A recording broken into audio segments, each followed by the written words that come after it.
TVN 24 news নেটওয়ার্কের নিয়মিত আয়োজন টিভিএন অ্যানালাইসিস অনুষ্ঠান থেকে আপনাদের সবাইকে স্বাগত জানাচ্ছি। আমি রানা আহমেদ। সুপ্রিয় দর্শক, আপনারা এই মুহূর্তে যারা ঘরে টেলিভিশন সেটের সামনে বসে এই অনুষ্ঠানটি দেখছেন কিংবা আরেকটু পরে টেলিভিশন সেটের সামনে বসে আপনাদের এই প্রিয় অনুষ্ঠানটি উপভোগ করবেন, কিংবা এই মুহূর্তে যারা ফেসবুক লাইভে ঢুকেছেন অথবা আরেকটু পরে ফেসবুক লাইভে ঢুকবেন, কিংবা আরও পরে সময় সুযোগ মতো যারা ইউটিউবে অনুষ্ঠানটি দেখবেন, তাদেরকেও আগাম স্বাগত জানিয়ে রাখি। সুপ্রিয় দর্শক, আজকে আমরা ইমিগ্রেশন নিয়ে কথা বলবো। ইমিগ্রেশনের বেশ কিছু আপডেট আছে, বিশেষ করে ভিসা বুলেটিন আজকেই বেরিয়েছে আগস্ট মাসের। সুতরাং এই ভিসা বুলেটিনে কি ধরনের পরিবর্তন আছে বা কি আপডেট আছে সেটা আজকে আমাদের আলোচকের কাছ থেকে শুনবো। এবং আরেকটি বিষয় সম্পর্কে অনেকেই এখনও স্পষ্ট নয়, যদিও আমরা বারবারই এই অনুষ্ঠানটি নিয়ে বা এই বিষয়টি নিয়ে কথা বলছি আমাদের অনুষ্ঠানগুলোতে, সেই এপ্রিল মাস থেকে শুরু করেছি, দুঃখিত, এবং জুন মাসের 18 থেকে প্রেসিডেন্ট বাইডেন নির্বাহী আদেশে স্বাক্ষর করার পরই আনডকুমেন্টেড যারা আছেন তারা কিভাবে নাগরিকত্ব লাভ করতে পারবেন বা গ্রিন কার্ড পাবেন, আবেদন করবেন, কিভাবে আবেদন করবেন ইত্যাদি বিষয় নিয়ে এখনও যেন বিষয়টি পরিষ্কার নয়, অনেকেই অনেকভাবে জিজ্ঞাসা করে থাকেন। সুতরাং এই বিষয়টি নিয়ে আজকে আমরা একটু খোলাসা করব। এর বাইরেও স্ট্যাটাস অ্যাডজাস্টমেন্ট করে কিভাবে গ্রিন কার্ড পাওয়া যাবে সে বিষয়টি যদি হাতে সময় থাকে তাহলে আমরা আলোচনা করব। সুপ্রিয় দর্শক, এর বাইরেও ইমিগ্রেশন সংক্রান্ত তো আপনাদের নানান প্রশ্ন থাকবেই, থাকাটাই স্বাভাবিক। সেই প্রশ্নগুলো করবার জন্য আমাদের টেলিভিশন স্ক্রিনে যে টেলিফোন নম্বরটি ভেসে উঠেছে, তারপরেও আমি বলে দিচ্ছি 6463079828, এই নম্বরে ফোন করতে পারেন। কিংবা যাদের ফোন করতে একান্তই অসুবিধা হয় তারা ফেসবুকেও প্রশ্ন রাখতে পারেন, সবগুলো প্রশ্নের উত্তর দেওয়ার চেষ্টা করবো। এবং ইত্যকার এই সমস্ত বিষয়ে আলোচনা করবার জন্য আমাদের স্টুডিওতে উপস্থিত হয়েছেন আমাদের সকলের প্রিয়জন, প্রিয় মানুষ, প্রিয় মুখ, প্রিয় attorney Moin Chowdhury, accident cases and malpractice immigration বিশেষজ্ঞ, district leader at large Queens County এবং ইউএস সুপ্রিম কোর্ট বারের সদস্য। অ্যাটর্নি মঈন চৌধুরী, আপনাকে স্বাগত। ধন্যবাদ রানা ভাই, আপনার প্রাণবন্ত উপস্থাপনার জন্য। অনেকে ফোন দিয়ে বলে খুব সুন্দর উপস্থাপনা করে, আপনাকে অসংখ্য ধন্যবাদ। আবারও আপনাকেও অসংখ্য ধন্যবাদ। তো আজকে যে বিষয়টি নিয়ে আমরা কথা বলতে চাই, ইতিমধ্যে আপনি নিশ্চয়ই আমি যা বলেছি শুনেছেন, যে আজকেই ভিসা বুলেটিনটা ইস্যু হয়েছে, বেরিয়েছে। তো সেখানে কি ধরনের পরিবর্তন আছে, কারণ অনেকেই উন্মুখ হয়ে আছে, বিশেষ করে F4, F3 নানান যে ভিসাগুলো আমাদের আছে, পারিবারিক যে ভিসাগুলো আছে, সেই ভিসায় বছরের পর বছর মানুষ অপেক্ষা করছে। কোনো ধরনের সুখবর আপনার কাছে আছে কিনা, যদি থাকে সেটা দিবেন এবং তারপরে আমরা আমাদের। ধন্যবাদ রানা ভাই। আসলে ভিসা বুলেটিন আগস্ট মাসের যে ভিসা বুলেটিন আসছে, এটা খুব একটা পরিবর্তন না। আপনিও তো দেখেছেন, আপনি আমাকে বলেছেন এখানে খুব একটা পরিবর্তন না। এখনো অক্টোবর 2015 চলতেছে F1, F2A, আপনারা যা দেখছেন নভেম্বর 15, 21, F2B, ওগুলো আগের মতোই আছে। খুব একটা মানে জুলাই মাসে যেটা ছিল কোনো চেঞ্জ নাই। কিন্তু আপনারা যে জিনিসটা মাঝখানে একটু বলে রাখা, একটু সংক্ষিপ্ত একটু জিনিসটা শুরু করি, কারণ আমি সবসময় চাই কি, যে প্রশ্নগুলা আমি সবসময় ফোনে পাই ওই প্রশ্নগুলো যদি আপনাদেরকে টিভিতে বলে দেই, দর্শকরা হয়তো আর $100 কনসালটেশন ফি দিয়ে কারো কাছে যাওয়া লাগবে না। অনেকেই প্রশ্ন করেন যাদের ফাইল অ্যাডমিনিস্ট্রেটিভ প্রসেসিংয়ে আছে, এখনও হয়তো 6 মাস 1 বছর ভিসার ইন্টারভিউ আর পেন্ডিং আছে। ওই ক্ষেত্রে আপনাদেরকে অপেক্ষা করতে না পারলে আপনার একজন অ্যাটর্নি যদি থাকে ফাইন, যদি অ্যাটর্নি রিপ্রেজেন্টেশন না থাকে you should contact an attorney. একজন অ্যাটর্নি রিপ্রেজেন্টেশন থাকা খুবই গুরুত্বপূর্ণ। অনেকে হয়তো খুব সহজভাবে পেয়ে যান, যাদেরটা জটিল হয়ে গেছে তাদের উচিত হবে অ্যাটর্নির সাথে কথা বলা। একজন অ্যাটর্নি আমরা যারা আছি, যে কোনো কারোর সাথে যেতে পারবেন, আপনি গিয়ে কথা বলা এবং ফাইলটা দেখে তারা নোটিশ ইস্যু করা যায়। অনেকের ফাইল খুব বাজেভাবে ফাইল করা হয়েছিল, যেই কারণে তাদের ফাইলটা USCIS থেকে NBCতে এখনও যায় নাই। এদিনে একজন লোক আসছে, তার কেসটা 4 বছর যাবৎ পেন্ডিং, সে জানি না কোথায় পেন্ডিং, তার অ্যাপ্রুভ হয়ে গেছে, তারপরে সে অপেক্ষায় আছে ফাইলটা কখন NBC যাবে, আর যাচ্ছে না। তারপরে সে ফাইন্ড আউট করলো যে এটা প্রপারলি ফাইল করা হয় না, বিধায় NBCতে যাচ্ছে না। ফাইলটা এখন তাকে বলা হচ্ছে I-824 ফাইল করার জন্য। তখন সে করার পরে এটাও পেন্ডিং। সো এই ক্ষেত্রে you should talk to an attorney.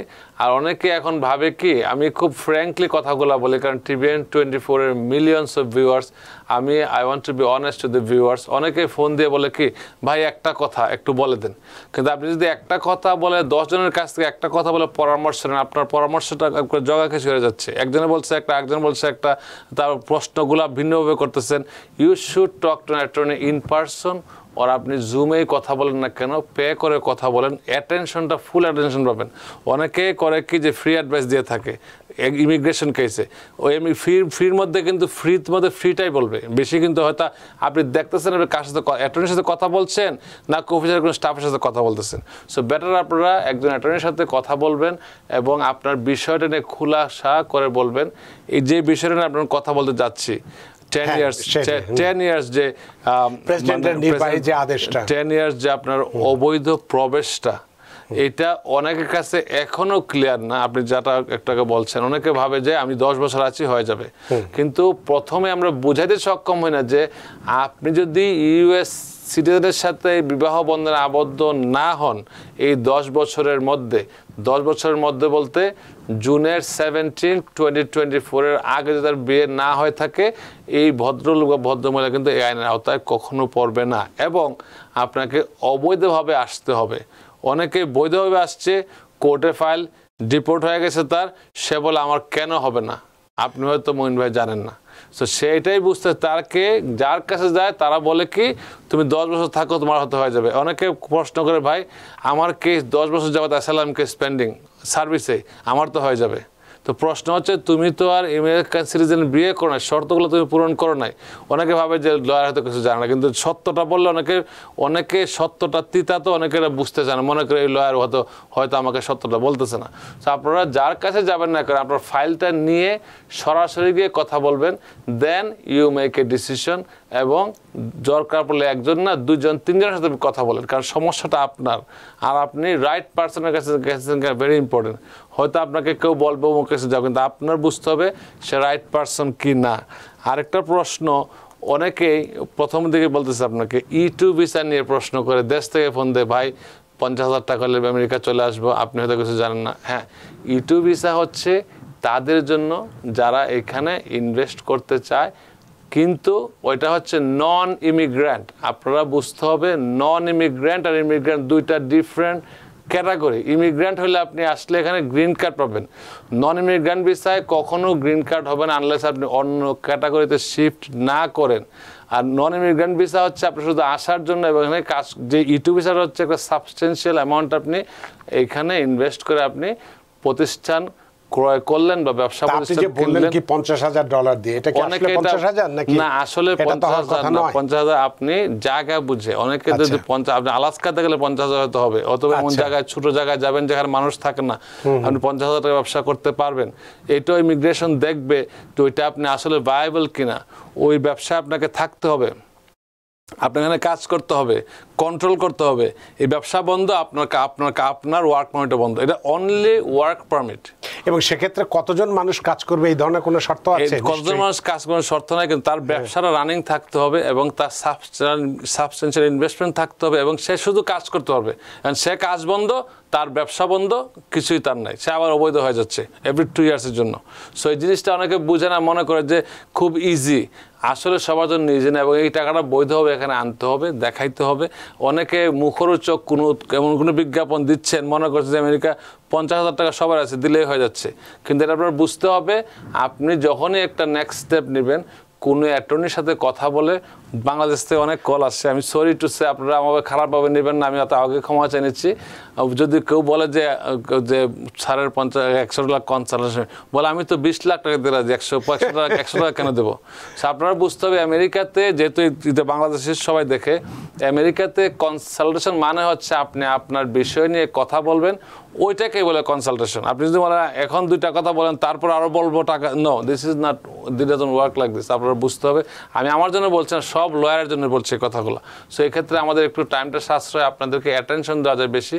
এবং আর যে প্রশ্নগুলো আপনাকে আচ্ছা, আপনার নেক্সট প্রশ্ন করেন। না, নেক্সট প্রশ্ন যেটা হচ্ছে, যেটা নিয়ে আমরা কথা বলছিলাম, আপনি জানি এই আলোচনার মাঝখানে আপনাদের কাছে যে ধরনের কিছু প্রশ্ন আসে এবং কিছুটা বিব্রতকর অবস্থা আপনারা পড়েন, সে কারণেই হয়তো দুটো জিনিস ব্যাখ্যা করলেন। একটি হচ্ছে যে এখন যেটা যে বিষয়টি নিয়ে প্রেসিডেন্ট যেটা এক্সিকিউটিভ অর্ডার স্বাক্ষর করেছেন, সেটা নিয়ে যে একটা দ্বিধাদ্বন্দ্ব কাজ করছে, আদৌ শুরু হয়েছে না। আপনি যেহেতু বিশেষজ্ঞ এবং আপনার কাছে নিশ্চয়ই এই ধরনের মানুষজন খোঁজ খবর নিচ্ছে, আসলে বিষয়টা কি, যে এটাকে 18 তারিখে আমরা যতদূর জানি যে প্রেসিডেন্ট যেদিন একটি এক্সিকিউটিভ অর্ডার স্বাক্ষর করে সেদিন থেকেই তো এটা কার্যকরী হওয়ার কথা, রাইট? তাহলে সেখান থেকেই তো এই বিষয়টি যেদিন থেকে ওই দিনে যদি কেউ শুরু করে। Because people sneeze. Because not everyone washes their hands. Because kids touch a lot of things. Set a date to get your COVID shot and RSV if eligible. Because if you're wondering, should I get my COVID shot? Think about other people.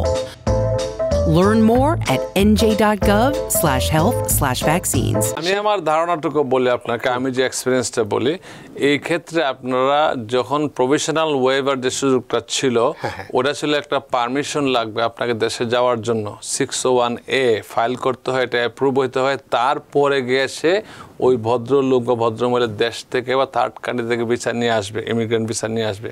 কিন্তু এই ক্ষেত্রে ওই রকম কোনো ধরনের form আসবে বলে মনে হয় না। কেন হয় না? কারণ এখানে তো এই দেশে থেকেই হবে। সো জাস্ট ইলিগাল প্রেজেন্সটা তার প্রমাণ করতে হবে যে কতদিন প্রেজেন্স ছিল, হইলেও খুব সংক্ষিপ্ত হবে, যে প্রেজেন্সটা শুধু একটা কলাম থাকতে পারে যে কতদিন ছিল, কোথায় কোথায় ছিল, এটা তো ফর্মে আছে। So it should not be a problem. তাহলে এই যে কেউ যদি আবেদন করতে চায়, আপনাদের কাছে আসতে চায়, অথবা না এসে যদি সে অনলাইনে যদি এটা করতে চায়, তাহলে কোথায় আমার মনে হয় যেই যেটা করুক না কেন, এই যেহেতু খুব জটিল বিষয়, একজন অ্যাটর্নি রিপ্রেজেন্টেশন খুবই ইম্পর্টেন্ট। আমেরিকায় সবকিছু নিজে করা যায়, ক্রিমিনাল কেস ছাড়া যে কোনো কেসে নিজেকে নিজে রিপ্রেজেন্ট করা যায়, কিন্তু ক্রিমিনাল কেসে করতে দেয় না কেন? কারণ যাই বলে, যে উইটনেস হিসাবে বলেন বা কমপ্লেন যে অ্যাকিউজড পার্সন, তার বিরুদ্ধে চলে যেতে পারে, যে জন্য তারা অ্যালাউ করে না। তারপরও চাইলে স্পেশাল কন্ডিশনে করে। কিন্তু এই ক্ষেত্রে হয় কি, ইমিগ্রেশনটা খুবই একটা জটিল বিষয় না হলেও, যদিও কিছু ল সেকশন আছে, আপনাদের যেই ফাইল করুক না কেন, এইসব ক্ষেত্রে একজন অ্যাটর্নি থাকা খুবই খুবই গুরুত্বপূর্ণ আমি মনে করি। তো এই বিষয়টি যেটা হলো যে আপনি বললেন, কিন্তু আমি যেটা বলতে চাচ্ছি যে যেহেতু আমরা আলোচনার শুরুতেই বলেছি যে বিষয়টি নিয়ে অনেকের মধ্যে একটু দ্বিধাদ্বন্দ্ব আছে।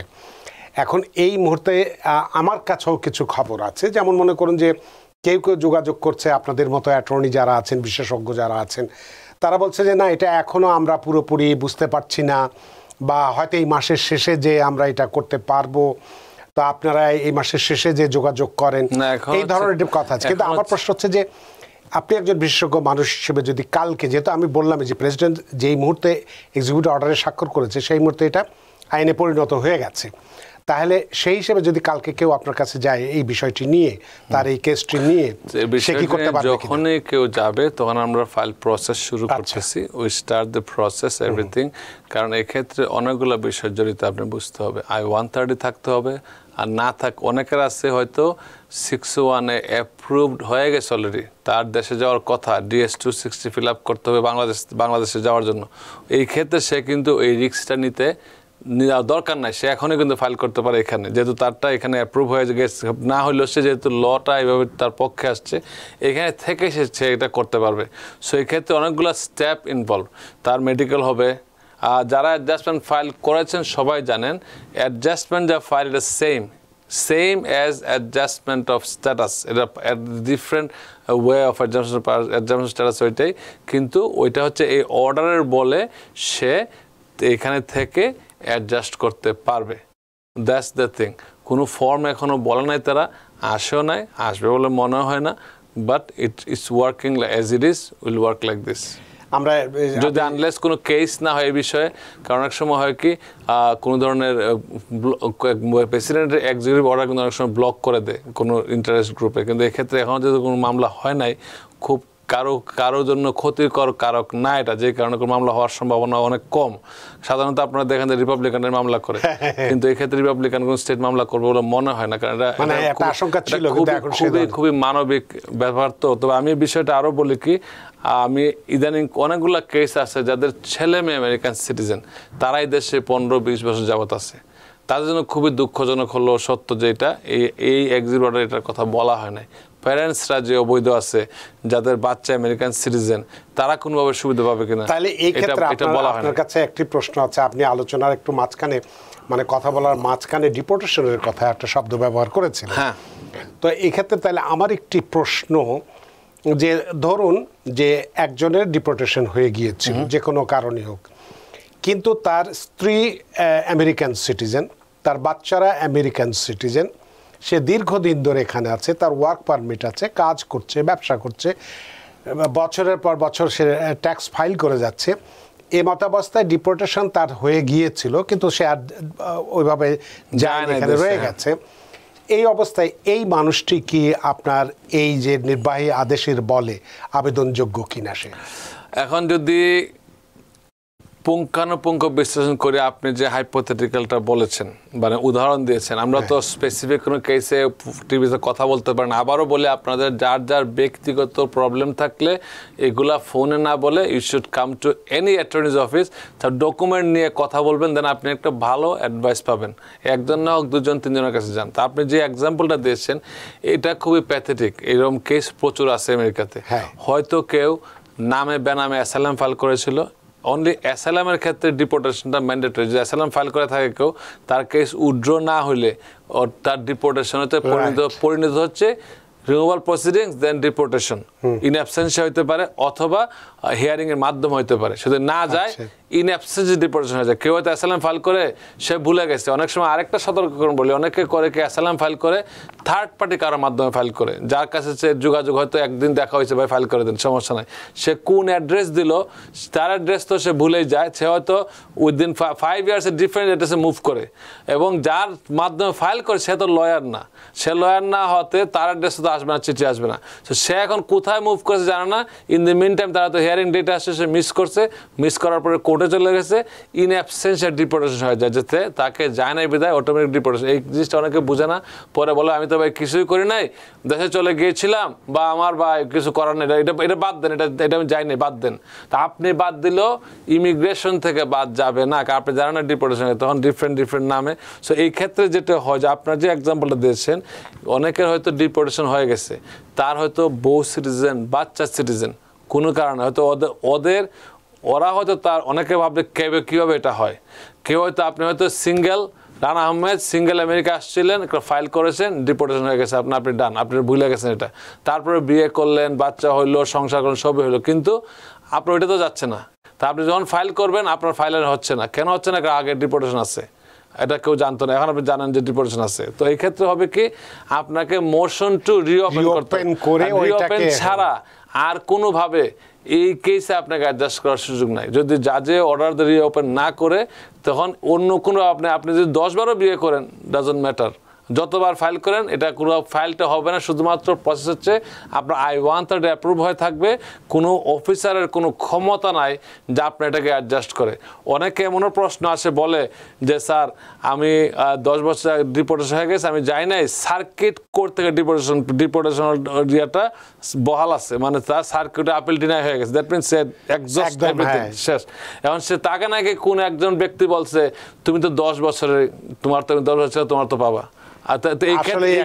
এগুলো হচ্ছে প্রতারণার শামিল। যদি কেউ বলে থাকে, সম্পূর্ণ রং। ওই জন্যই আজকে আমরা এই বিষয়টি নিয়ে খোলাখুলিভাবে কথা বলছিলাম। তারা কিন্তু ভালনারেবল থাকে, তাদের কিন্তু ভয় কাজ করে, এবং তারা ওই ক্যান্সার রোগী যেমন যে কোনো ওষুধ তারা খুঁজে, এরকম তারা যে কোনো যে যা বলে তাই তারা বিশ্বাস করে। এই জন্য আজকে আপনার কাছ থেকে একদম বিষয়গুলোকে যাতে প্রতারিত কেউ না হয়, সে কারণেই আজকে খোলাখুলিভাবে এই কথাগুলো আপনার মুখ থেকে আমরা শুনবো। তবে একটা বিরতি নিতে চাই, বিরতির পরে সে আরও এই বিষয়গুলো নিয়ে বিস্তারিত কথা বলবো।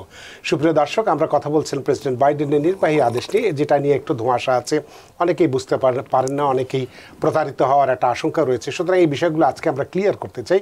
তবে একটি ছোট্ট বিরতির পরে নিচ্ছে একটি ছোট্ট বিরতি, সে পর্যন্ত আমাদের সাথেই থাকুন। Because people sneeze. Because not everyone washes their hands. Because kids touch a lot of things. Set a date to get your COVID shot and RSV if eligible. Because if you're wondering, should I get my COVID shot? Think about other people. Learn more at nj.gov/health/vaccines. সুপ্রিয় দর্শক, বিরতির পর ফিরে এলাম আপনাদের প্রিয় অনুষ্ঠান TVN অ্যানালিসিসে। আজকের অতিথি attorney Moin Chowdhury, accident cases and malpractice, immigration বিশেষজ্ঞ, district leader at large, Queens County এবং ইউএস সুপ্রিম কোর্ট বারের সদস্য, এবং আপনাদের সাথে রয়েছে আমি রানা আহমেদ। জনাব অ্যাটর্নি মঈন চৌধুরী, যে বিষয়টি নিয়ে আমরা কথা বলছিলাম, কিছু প্রশ্ন আছে আমাদের ফেসবুকের, দু একটা প্রশ্ন আছে। তো এখন যে বিষয়টি নিয়ে আমরা এই ধোঁয়াশাটা দূর করার জন্য আপনাকে আলোচনা করার জন্য বলেছে, আপনার অভিজ্ঞতার আলোকে আপনি একটু সরাসরি বলে দিন, একদম কোন ক্রাইটেরিয়ার ভিত্তিতে, কি শর্তের ভিত্তিতে, বা এই যে প্রেসিডেন্ট বাইডেনের যে এক্সিকিউটিভ অর্ডারটি, যে যার বলে একজন অবৈধ অভিবাসী বৈধ হবেন, সে কি কি শর্তের ভিত্তিতে বৈধ হবেন একটু স্পেসিফিকলি বলুন, যাতে করে কেউ আজকের এই অনুষ্ঠান দেখার পরে কোনো প্রতারকের খপ্পরে না পড়ে। ধন্যবাদ রানা ভাই। স্পেসিফিকলি বলছি, এটা হচ্ছে এক ধরনের কি, এটা হচ্ছে অ্যাডজাস্টমেন্ট অফ স্ট্যাটাস। বর্তমানে এইখানে আমেরিকায় যারা অবস্থান করছে, যারা অবৈধভাবে প্রবেশ করেছে, নাম্বার ওয়ান, আপনাকে অবৈধভাবে আমেরিকায় প্রবেশ করতে হবে, ভিসা নিয়ে আসলে তার প্রয়োজন নাই। অবৈধভাবে প্রবেশ করেছে জুন 17, 2024 আগে 10 বছর আমেরিকায় সে থেকেছে, এবং জুন 17, 2024 আগ পর্যন্ত 10 বছর কন্টিনিউয়াস 10 বছর থাকলে 2014 সালের 17 জুন থেকে 2024, অর্থাৎ 2014-17 হচ্ছে এর আগে যত দিনই থাকুক কোনো সমস্যা নেই, এরপরে আর হবে না। 10 বছর থাকতে হবে, কন্টিনিউয়াস থাকতে হবে, গ্যাপ থাকতে হবে, মাঝখানে কানাডা চলে গেছে আবার আসবে না। এটা হচ্ছে সে কন্টিনিউয়াস থাকতে হবে, এবং সে এর আগে 2024 সালের 17 জুনের আগে সে আমেরিকান নাগরিক, কারোর সাথে বিয়ে হইতে হবে। এখন যদি বিয়ে করে আর হবে না, হি মিস দ্য ট্রেন। এখন বিয়ে করলে আর হবে না। অনেকে বলে যে ভাই আমি তো বিয়ে করছিলাম, হুজুর দিয়ে বিয়ে করছিলাম, সার্টিফিকেট নাই, হবে না। যদি আপনি রেজিস্ট্রেশন না করলে, এর ভিতরে দেখাইতে না পারেন বিয়ে করছেন, এই কেসে আপনি পড়বেন না। It's an adjustment of status. আগে যেটা ছিল, যারা অবৈধভাবে আসছে, তারা যত 50 বছর আগে আসলো অবৈধভাবে আসছে, তারা এই দেশে গ্রিন কার্ড পাওয়ার সুযোগ ছিল না, অ্যাডজাস্টমেন্ট করতে পারতো না। কারণ হচ্ছে তাদেরকে থার্ড কান্ট্রিতে গিয়ে ভিসা নিতে হইতো। প্রভিশনাল ওয়েভার 601A অ্যাপ্রুভ হওয়ার পরে তাকে থার্ড কান্ট্রিতে ভিসা নিয়ে আসতে হতো, অ্যাপ্রুভ হওয়ার পরে। কিন্তু এখন যেটা হয়েছে, এই আইনের বলে শুধুমাত্র এই জিনিসটাই রহিত করা হয়েছে যে এটা লাগবে না, শুধু এইটুকু, আর কোনো চেঞ্জ নাই। কিন্তু অনেকে ভাবতেছে সবার জন্য 10 ইয়ার্স, না, শুধু এইটুকু করা হয়েছে যে আগে 601A যাদের লাগতো তাদের এটা এখন লাগবে না। এবং অ্যাডজাস্টমেন্ট অফ স্ট্যাটাস যেহেতু করা হচ্ছে, এই ক্ষেত্রে অনেকগুলা ব্যাপার আছে খুব ইম্পর্টেন্ট। যার সাথে বিবাহ বন্ধনে আবদ্ধ হয়েছেন, বিয়েটা অবশ্যই বৈধ হতে হবে, গুড ফেথ ম্যারেজ হতে হবে। এগুলো আমি সবসময় বলে থাকি, I do a lot of this. Good faith marriage হতে হবে, বিবাহের মধ্যে কোনো ধরনের গন্ডগোল থাকতে পারবে না। কোনো আর্থিক লেনদেন যদি মনে করে যে গ্রিন কার্ডের উদ্দেশ্যে বিয়ে করেছে, আপনার যদি 4টা বাচ্চা হয়ে যায়, তারা বিশ্বাস করে উদ্দেশ্য ছিল গ্রিন কার্ড, দ্যাট মিনস বাতিল। উদ্দেশ্য হতো মহৎ, উদ্দেশ্য গ্রিন কার্ড না হলে অনেকের হয়তো বিয়ের পরের দিনে বিয়ে ভেঙে যেতে পারে, কিন্তু আপনার উদ্দেশ্য ছিল সংসার করার, দ্যাট ইজ ইম্পর্টেন্ট। আর উদ্দেশ্য থাকতে মহৎ, এবং আপনাদের কোনো ক্রিমিনাল রেকর্ড থাকতে পারবে না। ক্রিমিনাল রেকর্ড থাকলে it is very dangerous, bad for immigration. এবং ক্রিমিনাল রেকর্ডের মধ্যে যদি ডোমেস্টিক ব্যালেন্স থাকে, which is really really bad. আপনি যদি কারোর সাথে হয়তো ঝগড়া হয়েছে, আপনি অ্যারেস্ট হয়েছেন, হয়তো আপনি মিসডিমিনার চার্জ হয়েছে, এগুলা অনেক সময় ওয়েভ করা যায়। কিন্তু ডোমেস্টিক যার সাথে সংসার করবেন, তার সাথে যদি ঝগড়া হয়ে থাকে, মারামারি হয়ে থাকে, জেলে গিয়ে থাকেন, গিলটি প্লি করে থাকেন। ডোমেস্টিক ব্যালেন্স কাকে বলে? ঘরের মধ্যে যারা একসাথে থাকেন, বাবা মা, ভাই বোন, স্বামী স্ত্রী, ছেলে মেয়ে, ওদের সাথে যদি গন্ডগোল হয় এবং জেলে গিয়ে থাকে, যদি গিলটি প্লি করে থাকে, তখন তার এটা এটা হচ্ছে আপনার ম্যান্ডেটরি ডিপোর্টেশন বলে, ম্যান্ডেটরি বার, যে সে এটা তার ইমিগ্রেশন গ্রিন কার্ড পাওয়ার সম্ভাবনা নেই আনলেস আদারওয়াইজ সে প্রমাণ করতে না পারে তার বিরুদ্ধে অন্যায় করা হয়েছে। হ্যাঁ, যদি অপরপক্ষ হয়ে থাকে এটা হয়, যদি আপনি ভিকটিম হয়ে থাকেন আপনার রাইটস আছে ভাওয়া করার, ভায়োলেন্স এগেইনস্ট ওমেন্স অ্যাক্ট। ওটা যে ভাবা যদি কেউ গ্রিন কার্ড দেবে বলে আপনাকে সে অত্যাচার করতে পারবে না, যে হ্যাঁ মিস্টার এক্সকে আমি বিয়ে করছি বা মিস্টার ওয়াইকে আমি বিয়ে করেছি এবং তাকে আমি গ্রিন কার্ড দেবো না, তাকে আমি তার সঙ্গে যা খুশি করবো, তাকে নির্যাতন করবো, সাথে সহ্য করতে হবে না। এই ক্ষেত্রে আপনার ওয়ে আছে, you can get out of this relationship, get out of the house, and you can ask for violence against women's act. মনে করে যে একটা হচ্ছে ভায়োলেন্স এগেইনস্ট ওমেন্স অ্যাক্ট, যেহেতু ওমেন লেখা আছে অনেকে মনে করে শুধুমাত্র উইমেনদের জন্য। No, it's not only for women, it's a man এখানে ইনভলভ। ম্যান ওমেন যে হোক না, যে নিজে দিত তার পক্ষে আইনটা। সো এই ক্ষেত্রে সবারই অপশন এখানে দেওয়া আছে, আপনার ভয়ের কিছু নাই। ইমিগ্রেশনে কেউ আপনাকে ভীত সন্তুষ্ট করতে পারবে না, কেউ আপনাকে ভয় দেখাতে পারবে না, কেউ আপনার থেকে অ্যাডভান্টেজ দিতে পারবে না, জোরপূর্বক কাজও করাতে পারবে না। সো এই ক্ষেত্রে আপনাকে মেক শিওর করতে হবে আপনি যেন ক্রিমিনাল কোনো কেসে অ্যাকিউজ না হন এবং গিলটি প্লি না করেন।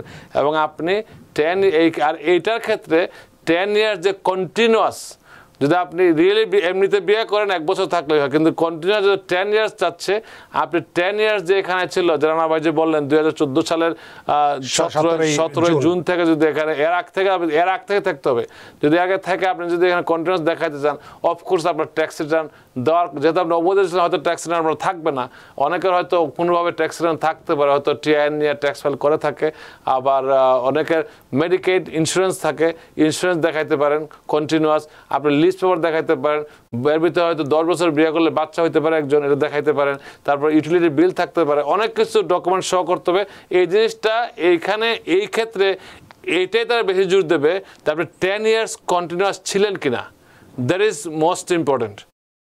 কারণ স্পেসিফিক 4টা শর্ত ফুলফিল না করলে আপনাকে তারা, আর এটা হচ্ছে যে আনডকুমেন্টেড হতে হবে, আনডকুমেন্টেড ছাড়া তো আপনার দরকার না। মানে কেউ যদি ভিজিট ভিসা নিয়ে আসে, ডকুমেন্ট নিয়ে আসে, কিন্তু পরে সে তো আইনের প্রয়োজনই নেই, এখানে পড়ছেই না, প্রয়োজনই ছিল না, সে তো এমনি গ্রিন কার্ড পেতে পারে।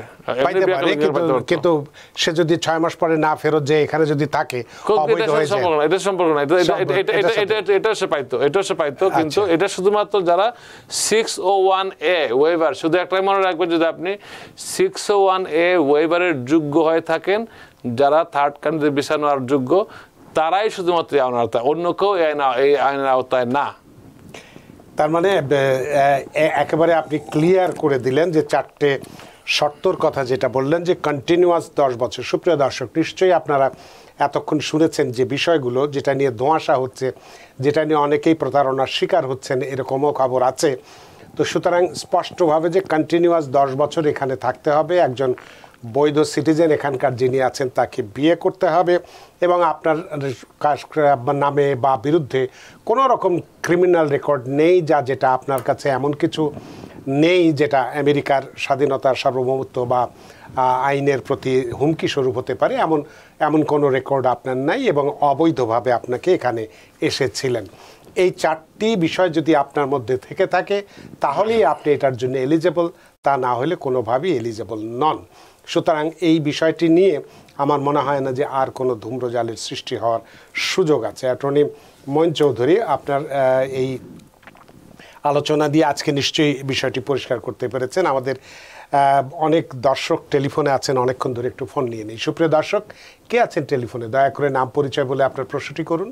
আসসালামু আলাইকুম, আমার নাম সালমা। আমার একটা কোশ্চেন ছিল, আমি kind of confuse.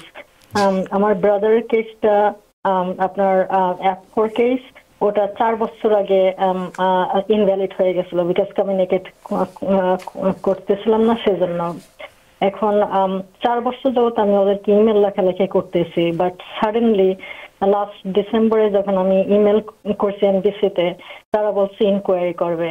And suddenly আমি আর একটা ফলো আপ ইমেল করলাম 4 তারিখে জুলাই, এন্ড 5 তারিখে তারা বলে নাই যে কেসটা অ্যাপ্রুভ হয়েছে, কিন্তু বলতেছে যে 1 বছরের ভিতর কমিউনিকেট না করলে মানে ওটাই হবে না। কিন্তু আমি কেস ওপেন করতে পারতেছি, আমি $120 ফিও পেড করছি। এখন আমার কোশ্চেনটা হচ্ছে যে কেস তারা বলে নাই যে ওপেন করছে, কিন্তু আমি দেখতেছি যে কেস ওপেন। সো এটা কি কোনো মিস্টেক, না তারা এভাবেই কেস ওপেন করে? আপনার ফাইলটা কোথায় আছে আমরা জানি না। যদি $120 পে করে থাকেন এনভিসি তে আছে, you have to talk to NVC. NVC যদি হয়ে থাকে কবে ফাইল করেছেন জানি না, আপনার প্রায়োরিটি ডেট কবে, এই ডেট অনুযায়ী কাজ করবে। প্রায়োরিটি ডেট কবে আমরা জানি না, আপনার প্রায়োরিটি ডেট কবে? আপনার লাইনে নেই, যাই হোক। আচ্ছা, ডিপেন্ড করে আপনার প্রায়োরিটি ডেট কবে। এই জন্য আমি সবসময় বলি কি, আসলে যারা ইমিগ্রেশন কাজগুলো করে অনেকের জন্য এটা তো ওয়ান টাইম, আপনারা তো জীবনে কখনো করবেন না বা করার প্রয়োজন হয় না।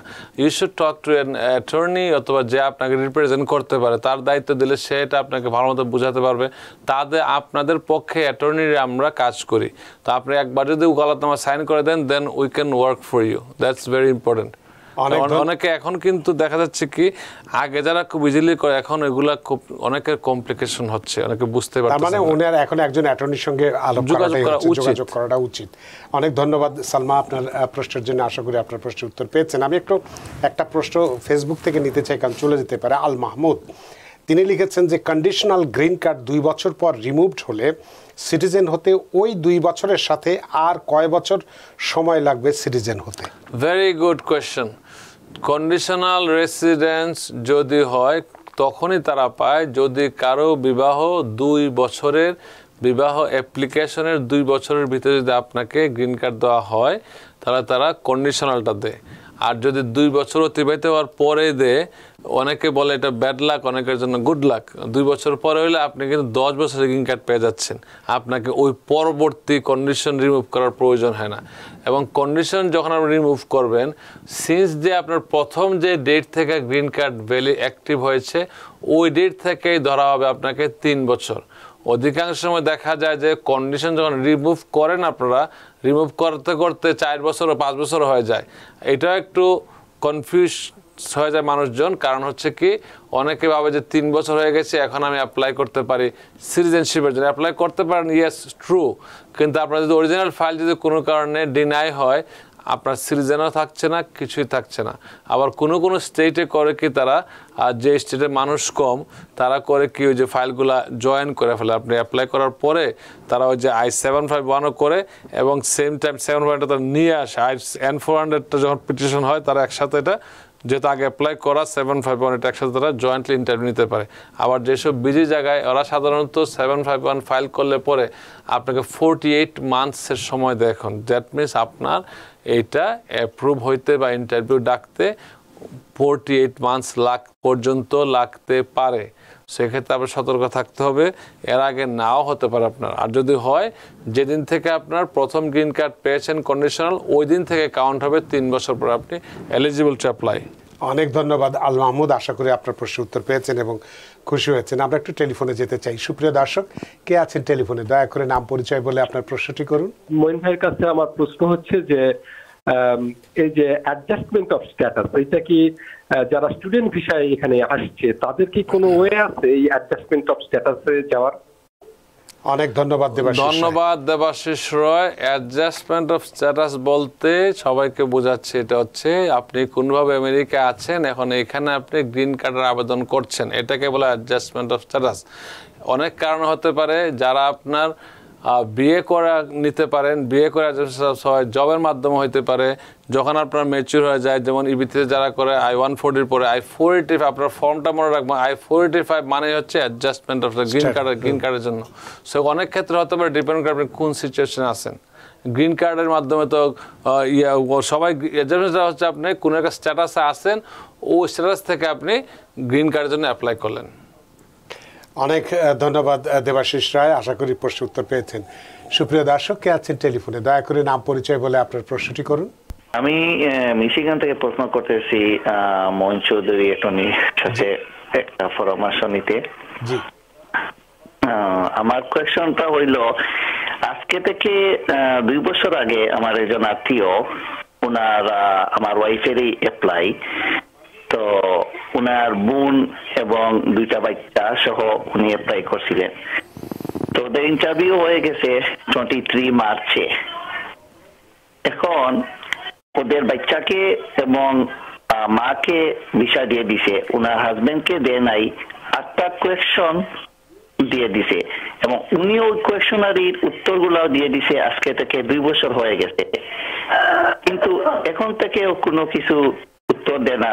যখনই ফোন করা হয় আমেরিকা থেকে, আমার ওয়াইফ যে করছিল না বোনের জন্য, বোন তো মেয়ে ছেলে নিয়ে আসছে, উনি বলে, তোরা বলে আমরা ফোনে কিছু বলি না, আপনি লেটার লেখেন। তো লেটার লেখে প্রতি মাসে মাসে একটা একটা করে লেটার দেয়, কিন্তু এখনো কোনো কিছু ওরা বলে না। উত্তর একটাই দেয় যে ওয়ার্কিং, আমরা ইনকোয়ারি করতেছি। এই এখন কি ওইটার ব্যাপারে ওদের কোনো কিছু করা যায়, কোনো অ্যাটর্নি? এটাই আপনার প্রশ্ন। অনেক ধন্যবাদ অ্যাটর্নি মইন। ধন্যবাদ। এটা খুবই কমন প্রশ্ন। অনেকের ক্ষেত্রে এরকম হচ্ছে যে একটা প্রিন্সিপাল অ্যাপ্লিকেন্টকে ভিসা দিচ্ছে, অনেক সময় দেখা যায় যে ডেরিভেটিভকে ভিসা দিচ্ছে, অনেককে দিচ্ছে না। এটাকে তারা অ্যাডমিনিস্ট্রেটিভ প্রসেসিংয়ে রেখে দিচ্ছে।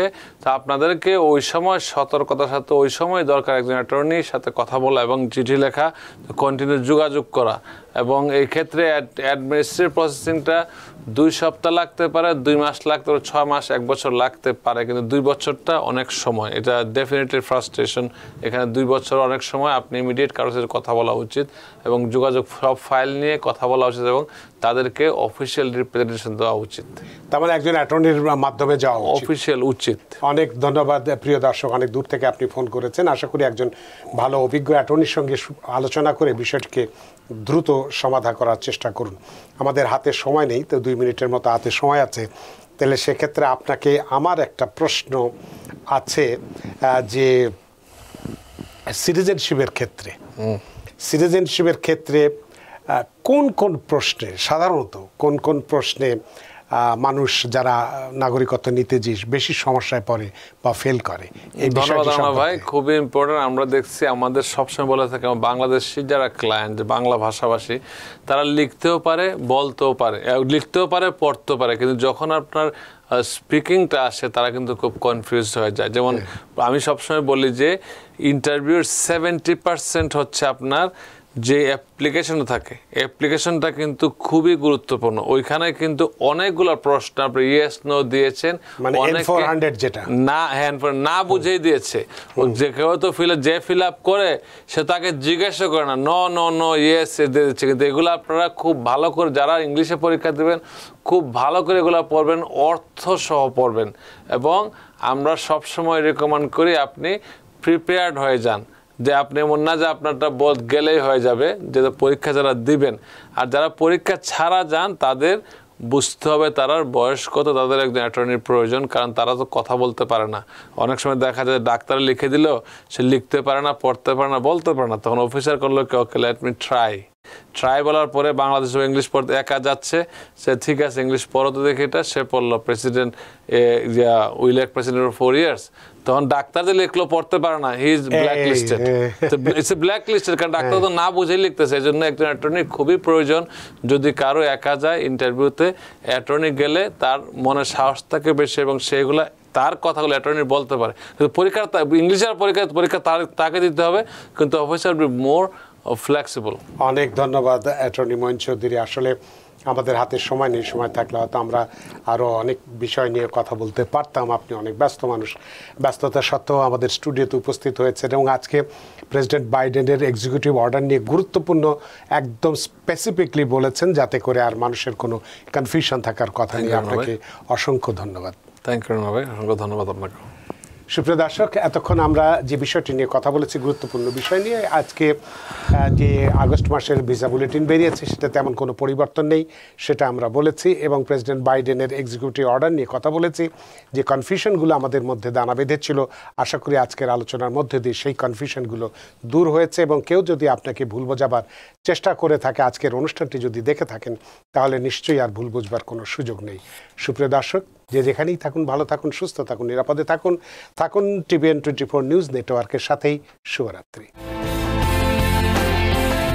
TVN 24 টেলিভিশন দেখতে আজই কল করুন 7187776556। লগ ইন করুন www.totalcablebd.com। নিউ ইয়র্ক থেকে সম্প্রচারিত TVN 24 টেলিভিশন বিশ্বজুড়ে বাঙালির কণ্ঠস্বর।